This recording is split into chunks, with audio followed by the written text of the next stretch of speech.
in verse 4 of Surah Baqarah, Surah 2 verse 4, Allah subhanahu wa ta'ala says, "And who believe in that which has been bestowed from on high upon thee, O Prophet, as well as in that which was bestowed before thy time, for it is they who are in their innermost certain of the life to come." So, why is Allah subhanahu wa ta'ala saying the ones who are internally the most certain of the life to come are the ones that acknowledge past revelations? Because if you think about it, anyone who believes in the guidance of Allah subhanahu wa ta'ala will certainly not think that the guidance is only for us, or the guidance only started with the Prophet Muhammad sallallahu alaihi wasallam.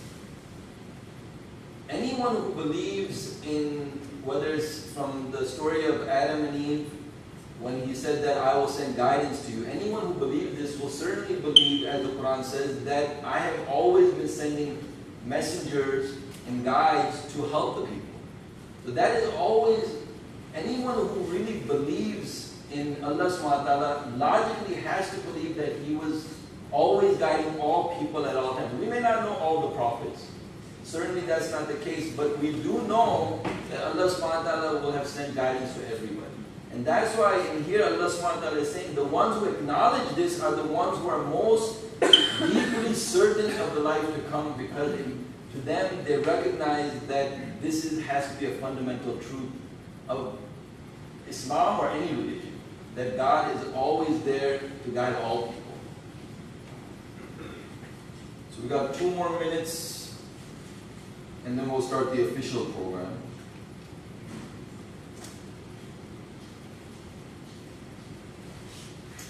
So regarding hardship, we mentioned this one verse in the first session, that it not deceive thee that those who are bent on denying the truth seem to be able to do as they please.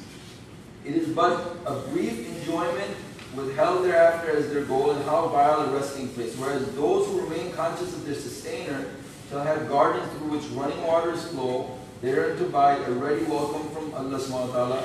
And that which is with God is best for the truly virtuous. So Allah subhanahu wa ta'ala is saying that when you see people, seems like everything is going fine for them and they don't even care for Allah subhanahu wa ta'ala, and for you, life is hard, Allah subhanahu wa ta'ala is saying that don't let that bother you. That just may appear such, but it's not the reality. But in another verse, in verse 216 of Surah Baqarah, Allah subhanahu wa ta'ala says, it may well be that you hate a thing the while it is good for you, and it may well be that you love a thing the while it is bad for you, and God knows whereas you do not know. So if you tie these 2 verses together, you see that, one, you see people who seem everything is going great, and for you there's hardship, but when the hardship even that you have, you don't know if that hardship has its own function for your benefit. But Allah subhanahu wa ta'ala is saying there are going to be things that seem that you do not like, but it is good for you, and there's some things that you like, but they're bad for you. I think we can start, so that's from the first session that I could not cover. So today we'll start, it's 9, 10, 30-minute program beginning now. Okay.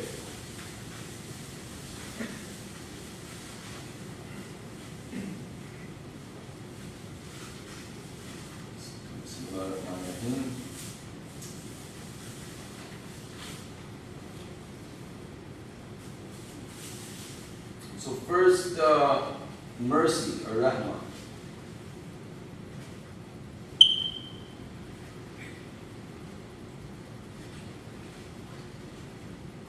So in Surah 6 verse 128, Allah subhanahu wa ta'ala says, and on the day when He shall gather them all together, He will say, O you who have lived in close communion with evil invisible beings or jinns, a great many other human beings have you ensnared or trapped.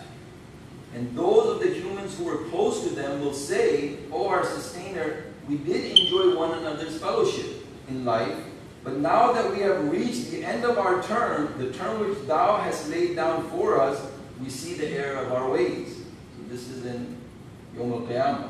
But He will say, Allah subhanahu wa ta'ala will say, the fire shall be your abode, therein to abide, unless God wills it otherwise. Ila ma sha'Allah, meaning unless God wills it otherwise. So it's very interesting. Verily, thy sustainer is wise, all one. So in saying that they're going to go to hell, he puts a disclaimer, unless he wills it otherwise. In another verse, in Surah 40, verse 12, he said that they will be told, this has befallen you, because whenever the one God was invoked, you denied the truth, whereas when divinity was ascribed to aught beside him, shirk, you believed in it. But all judgment rests with God, the exalted, the great. So again, Allah subhanahu wa ta'ala is saying, even with that, he will be the one that will judge. Now why? Because everything that leads up to one person doing something, we cannot see. If a person is born in a Hindu family, or a Buddhist family, or a Christian family, and they're a religious family, human nature, sunnat Allah, Allah's way, Allah's laws are devised such that the probability that this person will die as a person in that religion is very high. If any one of you were born in that family, in that condition, it's very likely that you will die in that. It's very, very rare that people move outside of their faith.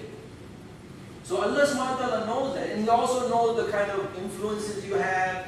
He also knows the kind of tendencies you have. You have a priest or a monk who was close to you. He loved you. He saved you from some hardship maybe at home. And these things all draw you closer. It's like to leave it is to abandon it is not an easy thing. And this is why the companions of the Prophet ﷺ were so special. Not that they all agreed. They did not agree with each other on many things. But what was unique, or what was special about them, is that every single companion had to leave something that they were already close to when the message came. They all had some faith. They had some belief. They had close people. And they had to leave that. And the Quran said, we cover it, it's a lonely road. And this is what makes them so special, that they left family, they left comfort, sometimes they lost wealth and property. We know that the people of Makkah, Muhajirin, left to go to Medina, and they lost much in the process, and they lost connection with very, very close people. So this is why they're so special, and this is something that we got to keep in mind. When Allah subhanahu wa ta'ala will judge anybody, He's not going to ignore all the tendencies that make it difficult for people to change. He's the one that put the tendencies there. And this is why He gives the disclaimer that even with all these things that you may have done, I will ultimately pass judgment, and maybe you will be saved. So there's one more verse. Allah subhanahu wa ta'ala says in Surah 11 verse 106, now as for those who by their deeds will have brought wretchedness upon themselves, they shall live in the fire, where they will have nothing but moans and sobs to relieve their pain. Therein to abide as long as the heavens and the earth endure, unless thy sustainer wills it otherwise. Again, the door is open for them. For verily thy sustainer is the sovereign endurer of whatever He wills. But as for those who by virtue of their past deeds will have been blessed with happiness, they shall live in paradise, therein to abide as long as the heavens and the earth endure, unless thy sustainer wills it otherwise, as a gift unceasing. Now why is it otherwise for them? Because maybe He will give you something even better than what we are understanding. In a famous, or in a well-known hadith, authentic hadith, in Bukhari and Muslim, on the day of the Prophet said, on the day of judgment, those who deserve paradise will enter paradise, and those who deserve the fire, the fire. Thereupon God, the sublimely exalted, will say, take out of the fire everyone in whose heart there was as much of faith as a grain of a mustard seed, which anybody who knows mustard is very small. And so they will be taken out of it, already blackened, and will be thrown into the river of life. And then they will come to life, or they will sprout, as the herb sprouts by the side of a stream. And didst thou not see how it comes out yellow and budding? So here again, the mercy of Allah subhanahu wa ta'ala is very apparent. Okay. The next is from we've covered just 12 now, and this is 13. Juz 13, again we talked about human nature. We always try to bring in how Allah subhanahu wa ta'ala, who created us, always accounts for our human nature, which He instilled in us. In Surah 12, verse 77, it starts, and as soon as the cup came to light out of Ben, this is about the story of Yusuf alayhi salam, and briefly, just to give you a little background, Yusuf alayhi salam was thrown into the well by his brothers. He eventually ended up as the king's right-hand man, and he was in charge. And what happened was that then his brothers came during a time of famine. They came to get some grains, and they brought with them Yusuf alayhi salam's younger brother, Benjamin. So they brought him, and the father was very concerned that you're going to do to him what you did to Yusuf alayhi salam. But they promised him that he's going to be safe. So they came, and what happened is that what happened is that he was accused of theft, the young brother, and it was done in a manner to allow Yusuf alayhi salam to keep him with him, because he wanted his brother with him. So Allah subhanahu wa ta'ala kind of devised a way to help him keep this brother without giving away that he is Yusuf alayhi salam to the other brothers. So this is the background. So it said, as soon as the cup came to light out of Benjamin's bag, the brothers exclaimed, if he has stolen, well, a brother of his used to steal aforetime. They're talking about Yusuf alayhi salam, which is obviously a lie. Thereupon Yusuf alayhi salam said himself, without revealing his thought to them, internally he said, you are far worse in disrespect, and God is fully aware of what you are saying. They said, O thou great one, behold, he has a father, a very old man. Detain therefore one of us in his stead. Verily we see that thou art the doer of good. Now, it's very interesting here. These are the brothers that put Yusuf alayhi salam in the well. These are the brothers that just accused him of lying. But these are also the brothers that are saying, take one of us. You see that? Are they evil? Are they horrible people? Continue. He's saying, take one of us. But there's more. They said, he answered, Yusuf alayhi salam, may God preserve us from the sin of detaining any other than him in whom we have found our property. For then, behold, we would be evildoers. I mean, I'm not going to keep one of you if the brother did it. That doesn't make any sense. So then he says, and so, when they lost all hope of moving him, the other brothers, they withdrew to take counsel among themselves. The eldest of them said, do you not remember that your father has bound you to a solemn pledge before Allah subhanahu wa ta'ala? And how, before that, you had failed with regard to Yusuf alayhi salam. Hence, I shall not depart from this land till my father gives me leave, or Allah subhanahu wa ta'ala passes judgment in my favor, for he is the best of all judges. Are these the people who deny God? Are these people who don't believe in God? Of course not. Listen how they're talking. And this is Allah subhanahu wa ta'ala saying their thoughts. So it's true. He's speaking. What I'm saying is, it's complicated. They were jealous of Yusuf alayhi salam. They became weak. They essentially killed him. They left him for dead. Allah subhanahu wa ta'ala saved him. And now, but they still loved their father. That was the jealousy that they had. And now they're thinking about Allah subhanahu wa ta'ala. Unless Allah subhanahu wa ta'ala gives me permission, I will not leave. Unless my father gives me permission, I will not leave. So I'm just trying to point out that human nature is complicated. And this is why you're getting a glimpse. But Allah subhanahu wa ta'ala knows everything. And that's why He's the only one that can judge. Because every one of these things, and more than this, He understands. So that's Juz 13. Now we go.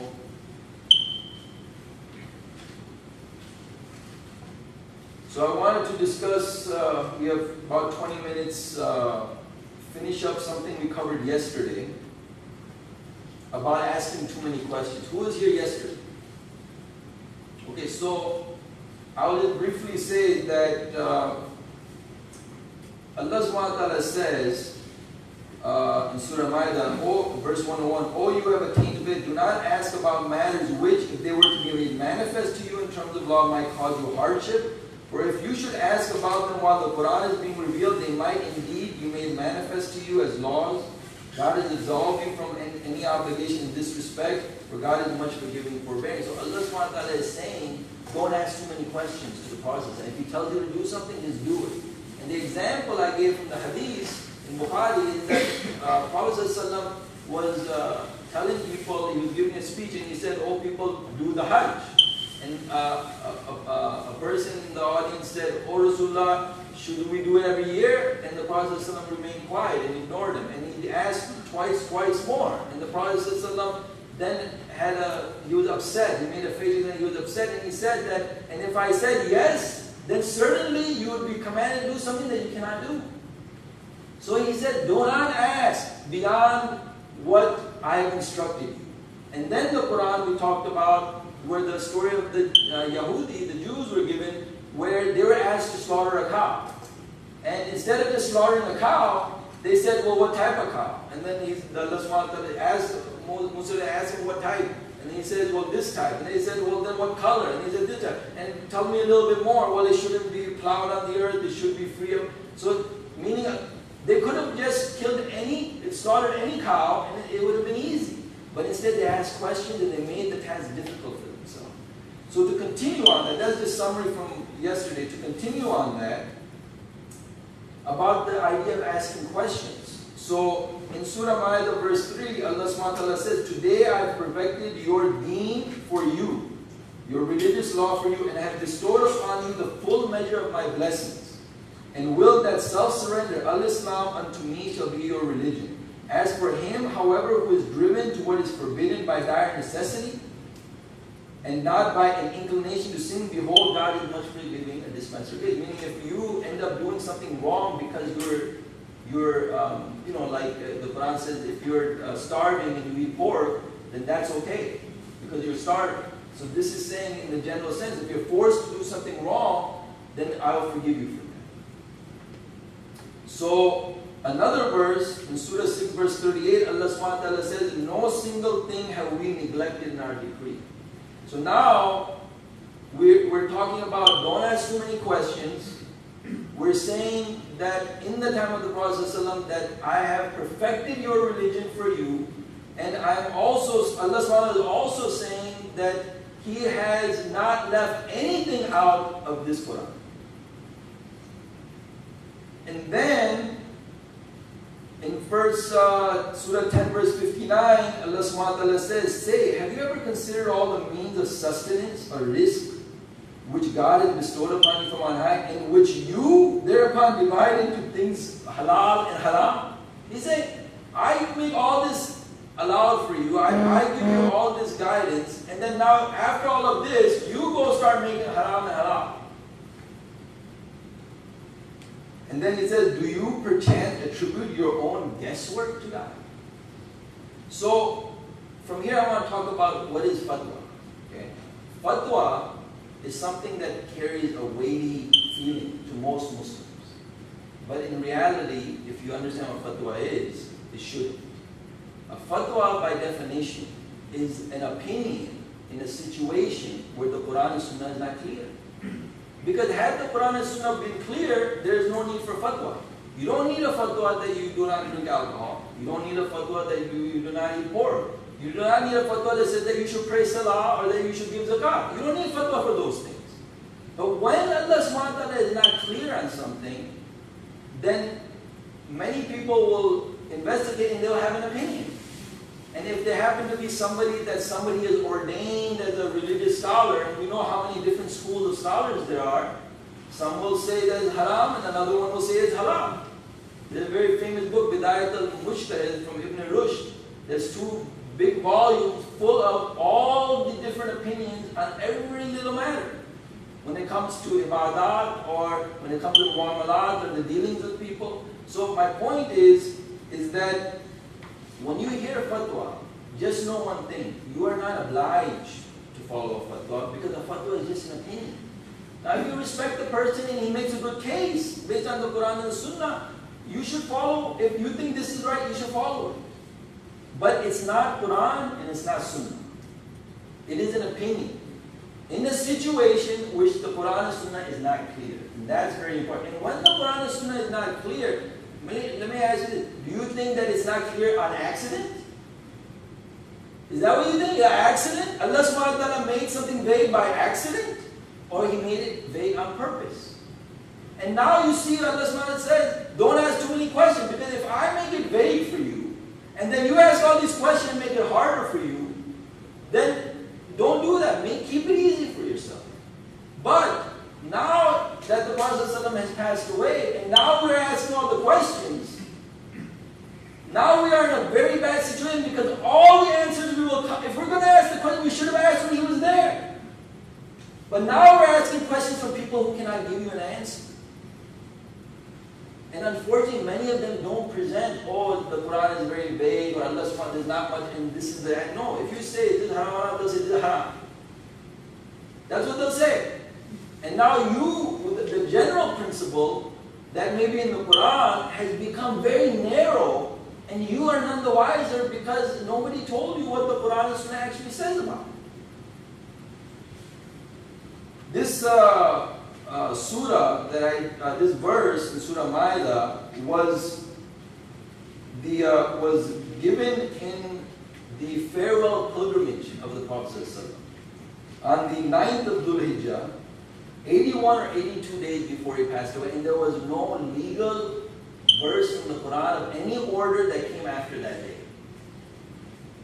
Because it wouldn't make sense if he said, today I perfected religion, then I reveal a new norm. But the problem is that after he passed away, how many new injunctions have been thrown upon the people? And how much more complicated the religion has become.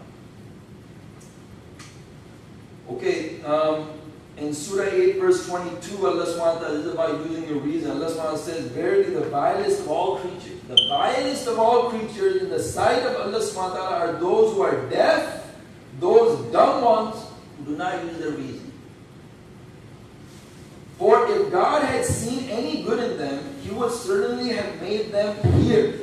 But as it is, even if He made them hear, they would surely have turned away in their obstinacy. Like Iblis, he heard, but he still turned away.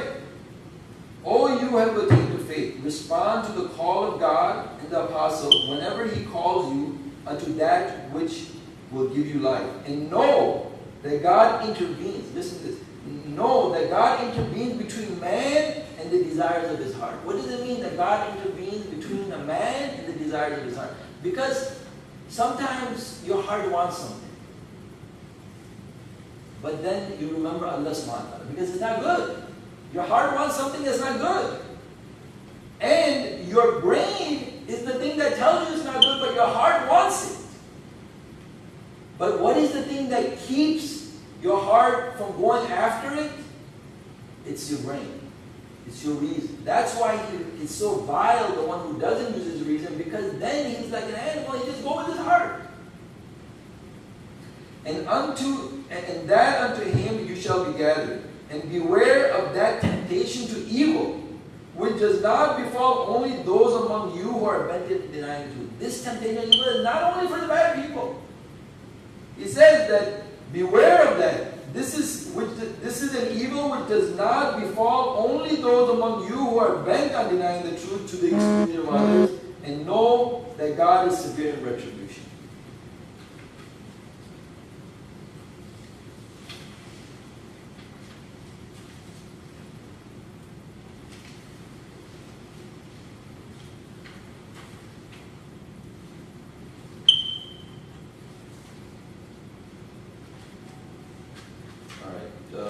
In Surah 7 verse 187, a little bit about the nature of the Prophet ﷺ. Allah subhanahu wa ta'ala makes it a point in multiple parts of the Quran to emphasize, and I think we know for obvious reasons, to emphasize the humanity of the Prophet ﷺ. And you know, people have said sometimes to me that if you say something about the Prophet ﷺ, they say, well, I'm not the Prophet. I'm not as good as the Prophet. So don't give me an example of the Prophet, because I'm not the Prophet. But the point is this, is that in your life, you're asked to deal with certain things. And if you remember the Prophet ﷺ when you're in that situation, then you're only looking at one aspect of the Prophet's life. That, how did he act in this situation? How did he respond? But unlike you or me, who have a small number of hardships and situations that we have to deal with, the Prophet had a very broad spectrum of issues, from the loss of his children, to the loss of his loved ones, to the fighting of battles, putting his life on the line, the loss of his wife and her, and when she was trying to assist him, the beatings, the physical abuse, the mental abuse, emotional abuse. For all this time, he said, nobody's asked you to suffer all of these things, right? Allah subhanahu wa ta'ala has not made any of us suffer like that. He is suffering for many people, if you add them together. He has lost the young children. He has lost his children when they're older. Sometimes we lose, God forbid, one child. So when we say have sabr, the Prophet has sabr because he lost his child, he lost a grandchild. You're not being asked to do everything that is. So when he is an example for you. He is a practical example. It's a reasonable example because you're only asked to emulate him in a very small number of situations that you will be put in. He was put in many more. So Allah subhanahu wa ta'ala says in Surah 7, verse 187, they will ask thee, O Prophet, about the last hour. When will it come to pass? Say, verily knowledge thereof rests with my sustainer alone. None but he will reveal it in its time. Heavily will it weigh on the heavens and the earth, and it will not fall upon you otherwise than of a sudden. They will ask thee, as if thou couldst gain insight into this mystery by dint of persistent inquiry. Meaning, they will keep asking, when is the Yom Al-Qiyamah? When is the Yom? And they will ask as if that if I insist enough, he'll give me the answer. Say, knowledge thereof rests with none but my sustainer. But of those, most people are unaware. Now, there's a very famous hadith that maybe many of you have heard of. Angel Jibreel came to the Prophet, he was in the form of a man. He came to the Prophet's masjid in Medina, and he came and he walked up to him, and the Prophet was sitting there, and he sat knee to knee, face to face. And he asked him multiple questions about the deen, and the Prophet answered all of his questions about the deen. But one question he asked, Angel Jibreel asked, when is the day of judgment? He asked that question, when is Yom Al-Qiyamah? And the Prophet said, the one who is questioned knows no more than the one who is questioning. Meaning, Angel Jibreel trying to get maybe a little insight from the Prophet, and the Prophet is responding very nicely that the questioner knows no more than the one who is being questioned. In verse 188, the next verse, the Prophet says, or Allah subhanahu wa ta'ala says, say, O Prophet, it is not within my power to bring benefit to or avert harm from myself, except as God may please. And if I knew that which is beyond the reach of human perception, if I knew the al-ghayb, beyond the reach of things that are beyond what we can conceive, or the future, abundant good fortune would surely have fallen to my lot. How many things would be so easy if the Prophet ﷺ knew the future, knew what was going to happen? Think of every battle, how he would, if he knew all this, how it would be so different. So he said, and no evil would ever have touched me. I am nothing but a warner and a herald of glad tidings unto people who will believe. So again, this is emphasizing that he's a good example for us because his life did not rely on miracles or breaking of the nature. No. He had to deal with the same things that we had to deal with. The sunnah of Allah, the way of Allah. He had to deal with that. So that's why he is a good example for us. And that's why when we talk about miracles and stuff like that, are exaggerated with regards to the Prophet ﷺ, a miracle will not benefit us. Because if the Prophet ﷺ accomplished something through a miracle, then certainly we cannot do it. If the Battle of Badr was won because of a miracle, because of invisible angels coming, and that's how you understand it, then certainly we cannot benefit from that. Because the angels are not there to help us and fight for us. But if you understand that the angels represent the calming of your heart and the confidence and the lack of fear that you may have compared to the people who don't believe in Akhirah, that you know that you will go to somewhere else and they're not so sure, so you are more certain than your ability to perform, and battle will be better. And if you understand it that way, then the deen will help you. But if you understand the miracle, then you will be in trouble. So we have 4 minutes. I will begin on the slavery section with an introduction, and then I will go. We'll continue it in the next session because it's an important subject. But the first thing I want to say, which is important, that if you're talking about the issue of slavery, I will tell you right now that if you look to the Muslim Ummah, then you will be disheartened. And you will lose your faith. If you think that that is Islam, then you should lose your faith. Because it is a horrible, horrible past. First, there's slavery of men. But worse, there's concubine, the slavery of women, in which they actually justify the sexual exploitation of women by force if they're slaves. And this is throughout the Muslim history. After the Prophet passed away, after a couple of 100 years, this was prevalent. The haram is a true thing. But that's not Islam. We shouldn't be surprised that when the Prophet passed away, we should not be surprised that there will be a decline. Every prophet has experienced it. Do you think that after he passed away that we will go on a rise? That the deen will become more pure? Of course not. They fought, even the companions fought battles against each other. Ali radiallahu and Aisha radiallahu Battle of Jamal were on opposite sides. They're both good people with good intention. But you cannot expect that when such an influence of the Prophet passes away, that we will not have problems. It's like if the CEO of a big company passes away, do you think the company is going to do great after he's gone? Or he'll be missed? So, when it comes to the aspect of slavery, understand that the Muslim community made many wrong turns when it came to this for worldly reasons. The same thing that the Quran blames the other communities before from other prophets is the same thing that happened. And if you think, it only took one generation, right? Not even one generation, maybe 30 years after Ali radiallahu passed away, that it became a hereditary caliphate, right? Where Muawiyah gave to his child, and then you have the Umayyad dynasty, and then after that you had the Abbasid dynasty. He became that. So it just completely collapsed. First you have Abu Bakr, who was nominated by the community, and then you have Umar, who was nominated by him, and then after him he established a committee. They're all trying to do Amrahum Shura Bainahum. That's in the Quran. They're all trying to consult each other to make a decision. That's what the Quran said. But after just that one generation, it just fell apart.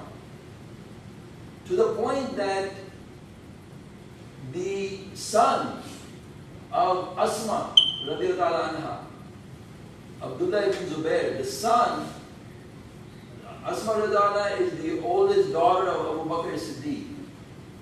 Her son, Abdullah ibn Zubair, who was fighting a battle, he had like a little caliphate in Medina.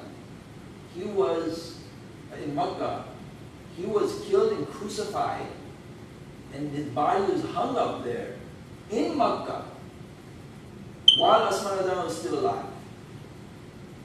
So how quickly, I want people to understand, this is not the golden era that everybody paints a picture. It's not. This is within just one generation.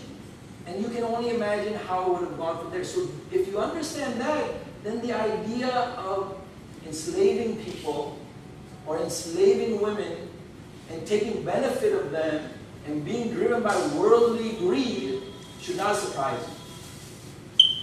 That's the end. Inshallah, we'll finish that portion tomorrow.